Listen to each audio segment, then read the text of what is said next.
a light beast, this, is it? Because it's got 2 engines in it. Yeah. To pick up, I meant, light-wise. But you usually kind of, what happens? How do all the events photographers really work? Are these packaged in cases? Quite often they're in flight cases, yeah, absolutely. And, you know, they're lifted in and out, you know, to the venue on a trolley or something like that.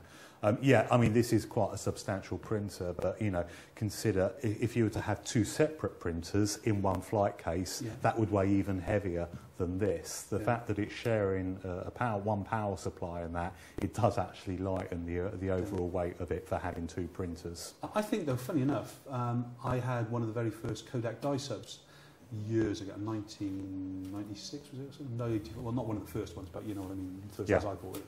And I reckon that was the same weight as this.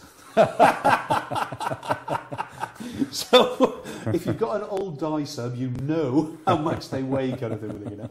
Anything else that we should know about this one? Well, as I said, you know, it's great because you can offer different print sizes by having different print sizes in the different printers. I should say that again, shouldn't I? But also you've got backup as well. You know, God forbid that if one of the engines was to fail, perhaps the print head has failed on the top, all is not lost. You've got a second printer to continue printing on that night, so you haven't lost the job. And you're saving money because you're buying the 2 together anyway. Yeah, absolutely. Yeah, I mean, cost-wise, you're looking, it's costing you about 1.5 times buying a single printer rather than 2 times a printer. So you buy one printer, get the second one half price almost. Cool. Let's just touch on the print alone for a minute, kind of thing with it. Obviously, I can tether again or wireless in. Yeah. What's the preferred way if I'm starting as a new event photographer? Which do you think the route is? Is it tethered? If you're a new event photographer, yeah, it probably is. You've had to outlay on the new printer, on your backdrop and lights, etc. So you're minimising your costs. So perhaps you're even starting by, you know, compact flash cards, and which is absolutely fine. It's going to do it. But yeah.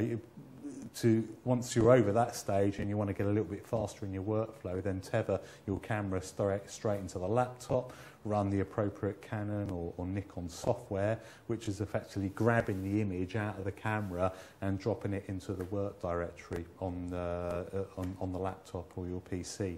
And then from here, we're using the software to view the folder where your images are and print straight to the printer. Brilliant. Thank you, Sean. I mean, as ever, I'm amazed at how fast these things are getting out prints.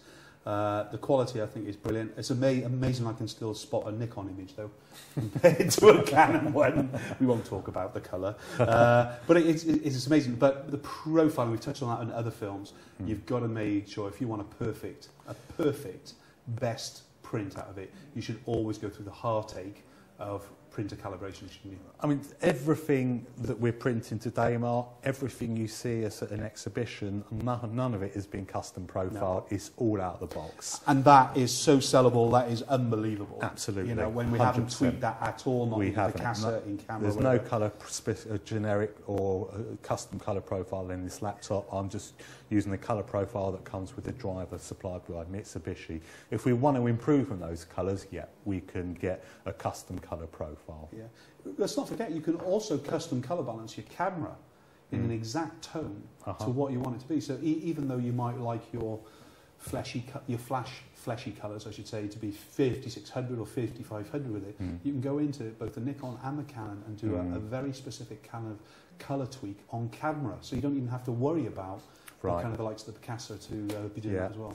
And it's also worth remembering that, you know, if you're going to go down the road of custom profiling your printer, then you need to custom profile your screen as well. Yeah. And with screens, you've got to be custom profiling these on a regular basis because the backlight on the LED is slowly dimming over time. So the colours are changing all the time on the monitor. So colour profiling, you could probably do another dozen videos on, I'm sure. Well, that's what I mentioned about the colour calibration of the camera, because if you colour calibrate the camera as such, then really, as long as you don't affect colour on here, it's going to chip out whatever you tell it to each time, kind of thing. Yeah. Sean, thank you very much. I know it's just a kind of a quickie film, but we couldn't resist this little beauty touching onto it, because I suppose you could stack as many of these in a row as you want to. Yeah, you could. Yeah, absolutely. Get out there, buy them.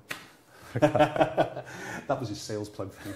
I'm Mark Cleghorn for Photo Training View with Sean Kelleher from Mitsubishi. We'll see you next time. Bye-bye. Thank you. Goodbye.